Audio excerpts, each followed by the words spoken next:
नमस्कार, अपन समाचारमा स्वागत छ। समाचार विस्तारमा। प्रहरीको केन्द्रीय अनुसन्धान ब्युरो CIB ले भेप प्रकरणमा जोडिएका माओवादी उपाध्यक्ष तथा पूर्व सभामुख कृष्ण बहादुर महराका छोरा राहुललाई पक्राउ गरेको छ। विद्युतीय चुरोट भेप मार्फत 9 किलो सुन तस्करी गर्ने समूहका आरोपी दाउजिन वाङसँग राहुल महराको 195 पटक फोन सम्पर्क भएको देखिएको CIB को अनुसन्धानले खुलाएको थियो। भेप मार्फत भएको सुन तस्करी प्रकरणमा अनुसन्धानका लागि पक्राउ परेका राहुल महरालाई प्रहरीले हिरासतमा राख्नु भएको छ। उनीमाथि अनुसन्धानका लागि हिरासतमा राख्न अनुमति लिन जिल्ला अदालत काठमाडौँमा पेश गरिएको प्रहरीको केन्द्रीय अनुसन्धान ब्युरो CIB ले जनाएको छ। उनीमाथि संगठित अपराधमा अनुसन्धान गर्ने भन्दै हिरासतमा राख्न अनुमति माग गरेको CIB ले बताएको छ। गत वर्ष चिनिया व्यापारीले भेपमा लुकाएर सुन ल्याएको फेला परेको थियो। त्रिभुवन विमानस्थल भन्सार कार्यालयमा उक्त सामान रोकिएपछि चिनिया व्यापारीले माओवादी केन्द्रका उपाध्यक्ष कृष्ण बहादुर महरा र उनका छोरा राहुलसँग सामान छुट्याउन सहयोग मागेका थिए। अख्तियारले इलाका प्रहरी कार्यालय रूपन्देहीका तत्कालीन कार्यालय प्रमुख प्रहरी नायब उपरीक्षक ठग बहादुर केसी विरुद्ध विशेष अदालत काठमाडौँमा मुद्दा दायर गरेको छ। अख्तियारका अनुसन्धान केसीले बुटवल उपमहानगरपालिकाका अन्तर्गत हाट बजार नजिकबाट सेवाग्राहीको सुन फिर्ता गर्नको लागि रकम माग गरेको पाइएको छ। सोबारे छानबिन गर्न नेपाल प्रहरी प्रधान कार्यालय प्रहरी महानिरीक्षकको सचिवालयको पत्र प्रतिवेदन उजुरीका सम्बन्धमा अनुसन्धान हुँदा केसीले गत मङ्सिर 25 गते बुटवल उपमहानगरपालिका वार्ड नम्बर 5 हाट बजार नजिकबाट 34 तोला 21 लाल 7 पोइन्ट सुन लिएका थिए। उक्त सुन आफूले लगेर 15 दिनसम्म आफू कार्यरत कार्यालयका अन्य जिम्मेवार कर्मचारीलाई कुनै जानकारी नगराई आफैले सुन जिम्मा लगाएको कागज गर्नलाई सुन फिर्ता नदिई घुस लिएका थिए। उनले 8,50,000 रुपियाँ नगद र 9,50,000 रुपियाँको चेक समेत गरी जम्मा 18 लाख रुपियाँ घुस लिएको सुन फिर्ता दिएका थिए। उनले भ्रष्टाचार जन्य कसुर गरेकाले मुद्दा दायर गरिएको अख्तियारका प्रवक्ता भोला दाहालले जानकारी दिए। उनसँग 18 लाख रुपियाँ बिगो समेत माग गरिएको छ। जनकपुर धामका पूर्व मेयर भजन प्रसाद शाहले समाजसेवी दानवी रामचन्द्र शाहको निधन भएकोमा दुःख व्यक्त गर्दै श्रद्धाञ्जली अर्पण गर्नुभएको छ। मंगलबार साँझ स्वर्गीय शाहको निवास पुगेर पूर्व मेयर शाहले श्रद्धाञ्जली अर्पण गर्नुका साथै शोक संतप्त परिवारजनप्रति संवेदना प्रकट गर्नुभएको हो। जनकपुर धामको शिक्षा क्षेत्रमा विशेष योगदान दिनुभएका समाजसेवी रामचन्द्र शाहको 95 वर्षको उमेरमा भादो 1 गते निधन भएको थियो।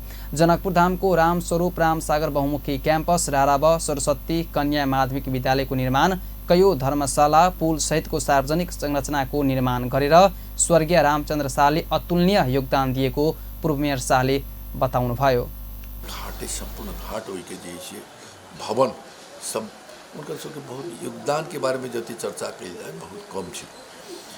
रामचंद्र बाबू जी जे अपन पिताजी आ चाचा जी के जते धर्म और विकास के जते जनकपुर में योगदान मिल संरक्षण कलखिन और अपनों से कैंपस बाद में जो बनल RR कैंपस तो उनके देख रेख में और वह बनलखिन बहुत जमीन दिले सरस्वती हाई स्कूल में जमीन दिले, कन्या पाठशाला के लिए दिले और कैंपस के लिए दिले। तो अतुलनीय योगदान तो उनकर मृत्यु से जनकपुर में एक बहुत बड़ा दाता दानवीर के रूप में उनकर संज्ञा उनकर मृत्यु तो जनकपुर की जनता के मन में बहुत ज़्यादा दुख है, बहुत शोक है।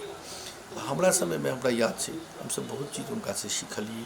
उद्योग वाणिज्य संघ के हम अध्यक्ष रही 2040 साल में तखन हमरा उद्योग वाणिज्य संघ के कार्य समिति में विशेष सलाहकार के रूप में छुट्टी बाद में उद्योग वाणिज्य संघ के एक सम्मानपूर्वक उनका सदस्य के रूप में कहियो। जनकपुर धामको शिक्षा र स्वास्थ्य क्षेत्रको पूर्वाधार विकासमा जग्गा झिन्सी र नगद गरी अर्बों सम्पत्ति दान गर्नुभएका रामसागर रामस्वरूप शाहका परिवारका ज्येष्ठ सदस्य शाहले निधनले सामाजिक क्षेत्रमै अपूर्णीय क्षति भएको छ। विभिन्न सामाजिक सङ्घ संस्थाहरूले पनि दानवीर शाहको निधनप्रति दुःख व्यक्त गर्दै श्रद्धाञ्जली अर्पण गरेका छन्।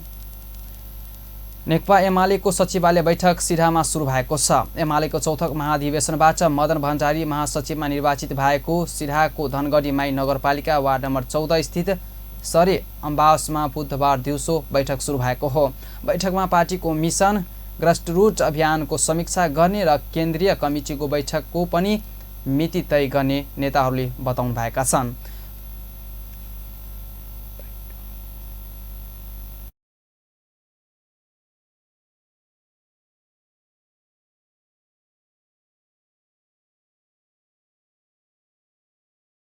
मदन भण्डारी महासचिवमा निर्वाचित भएको ऐतिहासिक ठाउँको स्मरणमा एमालेले सो ठाउँमा पार्टी सचिवालय बैठक बोलाइएको हो। बैठकमा भाग लिन अध्यक्ष केपी शर्मा ओली, महासचिव शङ्कर पोखरेल लगायतका नेताहरू आजै त्यहाँ पुग्नु भएको थियो।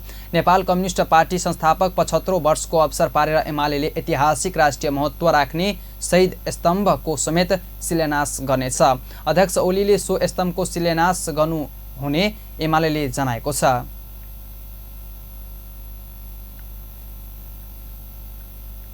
सो ठाउँलाई पर्यटकीय दृष्टिकोणले समेत अघि बढाउने उद्देश्य सहितका मदन भण्डारी स्मृति विद्यालय, मदन भण्डारी पार्क निर्माण गर्ने पार्टीको योजना रहेको पनि बताइएको छ। मिलियन च्यालेन्ज कर्पोरेसन MCC परियोजना कार्यान्वयन प्रारम्भ भएको छ। बुधबार अर्थ मन्त्रालयमा आयोजित कार्यक्रममा डाक्टर प्रकाशन महतले र MCC का कम्प्याक्ट सञ्चालक सम्बन्धी उपाध्यक्ष क्यामरोन अल्फोर्डले MCC नेपाल कम्प्याक्ट कार्यान्वयन चरणमा प्रवेश इन्टु फोर्स EIF सम्बन्धी पत्र आदान प्रदान गरेसँगै सो परियोजना कार्यान्वयनको चरणमा प्रवेश गरेको हो। पत्र आदान प्रदान कार्यक्रममा बोल्दै अर्थमन्त्री डाक्टर प्रकाशन महतले MCC परियोजना मार्फत गरिने सडक स्तरोन्नति तथा विद्युत आपूर्ति सम्बन्धी कामले नेपाली जनता लाभान्वित हुने बताउनुभयो। उहाँले विद्युत प्रसारण आयोजना र सडक मर्मत आयोजनाको औपचारिक कार्यान्वयन शुभारम्भको घोषणा गर्न पाइएको भन्दै खुसी व्यक्त गर्नुभयो। This is happening. This important milestone we have achieved, and the launch of the MCC Nepal Compact, a program co-funded by the US government and government of Nepal in tune of 697 million. यसैसँगै MCC परियोजनाले तोकिएको काम कारबाहीहरू प्रारम्भ गर्नेछ। सभामुख देवराज घिमिरेले संसदीय समितिहरूको कामलाई प्रभावकारी ढङ्गले सञ्चालन गर्न सभापतिहरूलाई निर्देशन दिनुभएको छ। बुधबार सभामुख उपसभामुख सहित 10 वटै संसदीय समितिको सभापति सहितसँग भएको बैठकमा सभामुख घिमिरेले समितिको कामलाई प्रभावकारी ढङ्गले अगाडि बढाउने निर्देशन दिनुभएको हो। उहाँले समितिमा आउने विधेयकहरूलाई आवश्यकता अनुसार सरकारवालासँग छलफल गर्ने र दफावार छलफल गरी छिटोभन्दा छिटो टुङ्ग्याउने पनि निर्देशन दिनुभएको हो। उहाँले समितिहरूले गतिका साथ काम गर्नुपर्ने पनि जानकारी दिनुभयो। बनाउने कुराहरू हो। खास गरी अब आएका विधेयकहरू समितिमा गएका छन्। अब आउने विधेयकहरू पनि समितिमै जान्छन् र समितिमा अब सरकारवालाहरूसँग आवश्यकता अनुसार बस्ने, उहाँहरूका कुराहरू सुन्ने र सबै आफ्ना समितिमा अब मान्यज्यूहरूले घनीभूत ढङ्गबाट दफावार छलफलहरू गर्ने, छिटो टुङ्ग्याउने। अर्थ समितिका सभापति सन्तोष चालिसेले बैठकमा समितिहरूले देशको अवस्थालाई मध्यनजर गर्दै चाँडोभन्दा चाँडो सहित ढङ्गले काम गर्नुपर्ने विषयमा छलफल भएको जानकारी दिनुभयो। उहाँले समितिले गरेका निर्णयहरूलाई कार्यान्वयन पनि गराउनु पर्नेमा बैठकले जोड दिएको बताउनुभयो। मात्रै मुलुक ढालिनुपर्ने अवस्थामा छ। यसबाट पार पाउनका लागि हामीले लिनुपर्ने निर्णयहरू र 10वटा समितिहरूले खेल्नुपर्ने आफ्नो भूमिकाहरू हामीले एकदमै आफूलाई देशको लागि साथी राखेर काम गर्नुपर्ने अवस्थाहरू भएका हुनाले चाँडैभन्दा चाँडै सही ढङ्गले हामीले काम अगाडि थाल्न पर्यो र सही ढङ्गले निर्णयहरू गर्न पर्यो र निर्णय गर्ने मात्रै होइन, निर्णयलाई लागू पनि गर्नु पर्यो भन्ने विषयमा आज निर्देशनहरू भए, छलफलहरू भए। आफ्नो अप्ठ्यारा समितिको हामीले राख्ने काम गऱ्यौँ। मुलुकको विद्यमान परिस्थितिलाई चिरेर अगाडि जानलाई अब एउटाले मात्रै सम्भव छैन। सबैले मुलुकवासी र कर्मचारी साथीहरू र सम्पूर्ण सरकारमा बस्ने साथीहरू सम्पूर्णले इमान्दारिता देखाउन जरुरी छ भन्ने कुरा भयो र हामीले आफ्नो समितिबाट चाँडैभन्दा चाँडै त्यसैगरी बैठकपछि सञ्चारकर्मीहरूसँग कुराकानी गर्दै कानुन न्याय तथा मानव अधिकार समिति सभापति बिमला सुवेदीले बैठकमा समितिले हाल गरिरहेका कामहरू र विधेयकसँग सम्बन्धित कामहरूको कार्यप्रगतिको सम्बन्धमा छलफल भएको जानकारी दिनुभयो।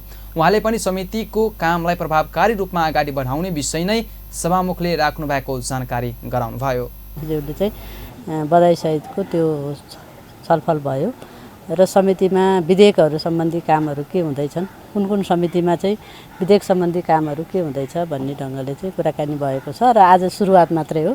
अब हामी क्रमशः यो चाहिँ राख्दै जान्छौँ आवश्यकता अनुसार भन्ने भएको छ र त्यसको चाहिँ सदनको बिजनेसको बारेमा जो विधेयकहरू छन् त्यसलाई चाहिँ र समितिको कामहरूलाई चाहिँ प्रभावकारी ढङ्गले चाहिँ अगाडि बढाउनु पर्यो र समितिको कामहरूको प्रभावकारिताले नै सदनको पनि प्रभावकारिता बढ्छ। त्यसकारणले तपाईँहरू गम्भीरतापूर्वक यसमा उहाँले समितिको कामको प्रभावकारितालाई नै संसदको प्रभावकारिता बढ्ने भएकाले सोही अनुरूप गम्भीरतापूर्वक समितिका काम कारबाही अगाडि बढाउन सभामुखले निर्देशन दिनुभएको उल्लेख गर्नुभयो। संस्कृति पर्यटन तथा नागरिक उड्डयन मन्त्री सुदन किरातीले नेपाल पर्यटन बोर्डले बजेट सुधार नगरेसम्म बजेट पास हुन नसक्ने बताउनु भएको छ। बुधबार काठमाडौँमा टुरिस्ट बस एसोसिएसन अफ नेपालले आयोजना गरेको टुरिस्ट बस नेपाल एप्स शुभारम्भ कार्यक्रममा बोल्दै उहाँले यस्तो बताउनु भएको हो। मन्त्री किरातीले पर्यटन बोर्डको बजेट नसच्याएसम्म हतारमा पास गर्न नसकिने बताउनुभयो।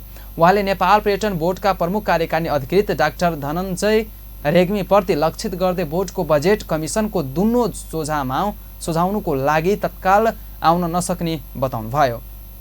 उहाँले भौतिक संरचना बनाउने काम पर्यटक बोर्डको नभएको बताउनुभयो। उहाँले पर्यटक क्षेत्रको विकासको लागि भौतिक संरचना निर्माण गर्ने पर्यटक विभाग रहेको भन्दै बोर्डले पर्यटनको प्रबन्धन गर्न रहेको जानकारी दिनुभयो। मन्त्री किरातीले बोर्डको बजेट मार्फत भौतिक संरचना बजेट छुट्याए 5 देखि 10% कमिसनमा बस्ने जमानाको अन्त्य भएको बताउनुभयो। उहाँले आफ्नो मन्त्रालयमा रहेसम्म भौतिक संरचना हुने कमिसनको खेल शून्य बनाएर छाड्ने जानकारी दिनुभयो। भौतिक संरचना निर्माण गर्ने काम पर्यटन बोर्डको हुँदै होइन। मैले यो सुरुमै आएर भनेको छु, भौतिक संरचना निर्माण गर्ने पर्यटन विभाग छ। पर्यटन विभागले भौतिक संरचना निर्माण गर्ने हो। पर्यटनको प्रवर्धन चाहिँ पर्यटन बोर्डले गर्ने हो। भौतिक संरचनामा बजेट छुट्याएर 5% र 10% कमिसनमा बस्ने जमानाको अन्त भयो। म आइसकेको छु यो मन्त्रालयमा, म चाहिँ हुनु दिदिनँ। जिरो भौतिक संरचनामा चाहिँ जिरो, कमिसनको चाहिँ म जिरो बनाएरै छाड्छु।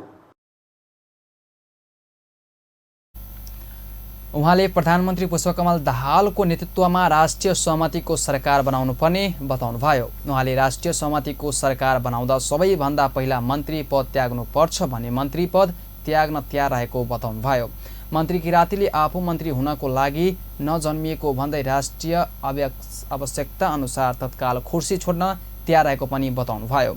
उहाँले राजनीतिक स्थायित्वको लागि पुरानोको अनुभव र नयाँको सोच जागर मिलाएर अगाडि बढ्नुपर्ने बताउनुभयो। आजदेखि टुरिस्ट बस एसोसिएसन अफ नेपालले टुरिस्ट बसको टिकट अनलाइनको माध्यमबाट काट्न सक्ने गरी टुरिस्ट बस नेपाल एप्स सञ्चालनमा ल्याइएको छ। अब सानो व्यावसायिक विश्रामपछि बाँकी समाचार। विश्रामपछि पुनः समाचारमा स्वागत छ। अब बाँकी समाचार। प्रधानमन्त्री पुष्पकमल दाहालले एसिया कप क्रिकेटका लागि पाकिस्तानमा रहेको नेपाली राष्ट्रिय क्रिकेट टोलीलाई जितका लागि शुभकामना दिनुभएको छ। बुधबार बिहान पाकिस्तानमा रहेको नेपाली टिमसँग भर्चुअल संवाद गर्दै प्रधानमन्त्री दाहालले पाकिस्तानसँग जितेको शुभकामना व्यक्त गर्नुभएको हो। शुभकामना व्यक्त गर्दै प्रधानमन्त्रीले प्रतियोगितामा नेपालले राम्रो नतिजा निकाल्ने विश्वास व्यक्त गर्नुभयो। उहाँले खेल क्षेत्रको विकास र खेलाडीहरूको हितका निम्ति आफूले सधैँ ध्यान दिएको बताउनुभयो। भर्चुअल बैठकमा नेपाली टिमका कप्तान रोहित कुमार पौडेलले टोलीले राम्रो तयारी गरिरहेको र त्यही अनुसार प्रतिस्पर्धामा प्रस्तुति रहने प्रधानमन्त्रीलाई जानकारी गराउनुभयो।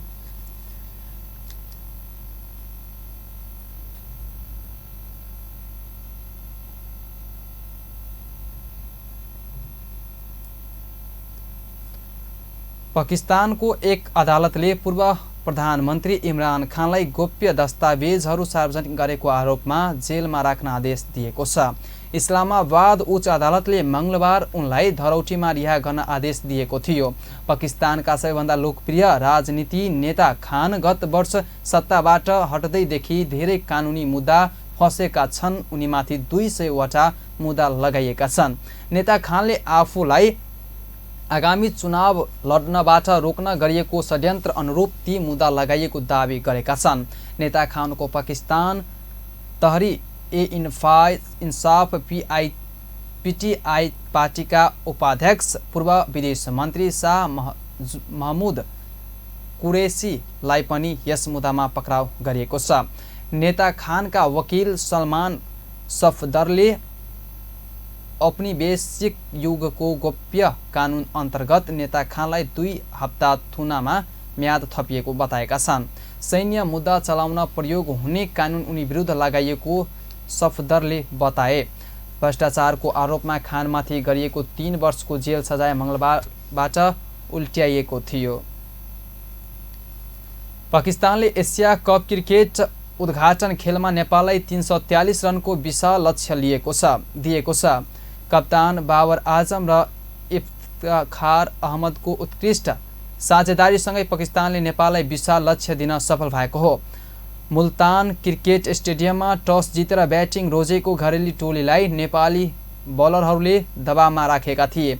21 रन बनाउँदा फखार जमानले करण केसीलाई पवेलियन बाटो देखाए। थप 4 रन जोड्दा अर्को ओपनर इमाम उल्हक रनआउट भए। कप्तान रोहित कुमार पौडेलले डाइरेक्ट हिट मारेका थिए। कप्तान बाबर आजमले पारी सम्हाले। उनले मोहम्मद रिवाजसँग 86 रनको साझेदारी गरे। उनलाई दिपेन्द्र सिंह एरीले रन आउट गरेका थिए। थप 23 रन जोड्दा आगा सलमान पनि आउट भएका थिए। सन्दीप लामेछानेले उनलाई कुशल भुर्तेलको हातबाट क्याच गराएका थिए। तर कप्तान बाबरले इफ्तिखार अहमदसँग मिलेर पाकिस्तानलाई विशाल योगफलमा पुर्याएका छन्। दुवैले 5औं विकेट लागि 214 रनको साझेदारी गरे। 41.2 ओभरमा करियरको 19औं शतक बनाएका आजमा 47.6 ओभरमा 150 रन पुरा गरेका थिए। अर्को ओभरको अन्तिम बल खेल्नु अघि इफ्तिखारले पनि करियरको पहिलो शतक पुरा गरे। अन्तिम 2 बल खेल्नु अघि सोमपाल कामीले आजमको विकेट लिएका थिए।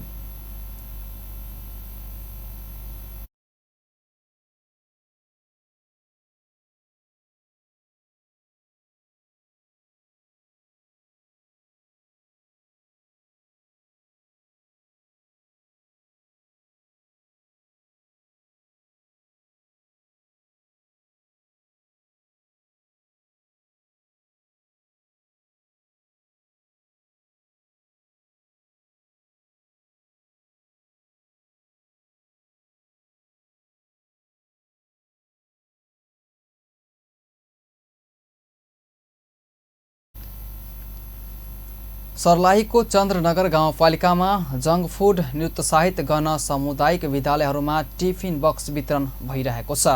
विद्यालयमा जङ्क फुड निरुत्साहित गरी बालबालिकाहरूलाई घरमा तयार गरिएको खाजा खाने बानीको विकास गरी विद्यार्थीहरूको पोषण, स्वास्थ्य र प्रशिक्षण सिकाइ सुधारका लागि चन्द्रनगर गाउँपालिकाको आर्थिक सहयोगमा टिफिन बक्स वितरण भइरहेको हो। चन्द्रनगर गाउँपालिकाका सामुदायिक विद्यालयमा कक्षा 6 देखि कक्षा 12 सम्मका 1600 विद्यार्थीलाई टिफिन बक्स वितरण हुने पालिकाले जनाएको छ। बाल विकासदेखि कक्षा 5 सम्मका विद्यार्थीहरूलाई विद्यालयमा नै दिवा खाजाको व्यवस्था हुने भएकाले कक्षा 6 देखि कक्षा 12 सम्मका विद्यार्थीहरूलाई मात्र टिफिन बक्स वितरण भइरहेको पनि गाउँपालिका प्रमुख राजकुमार महतोले जानकारी दिनुभयो।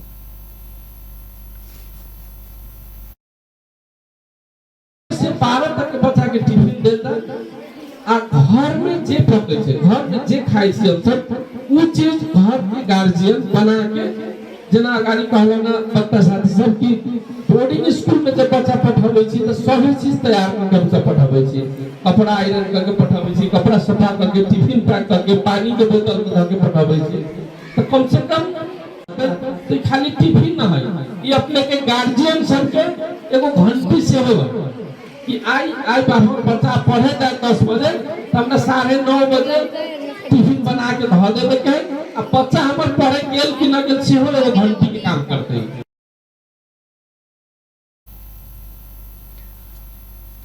हालसम्ममा वार्ड नम्बर 2 मा रहेको दुर्गा खोभारी जनता मावि करिब 675 विद्यार्थीलाई र वार्ड नम्बर 1 मा रहेका जनता मावि करिब 225 विद्यार्थीलाई टिफिन बक्स वितरण गरिसकेको छ।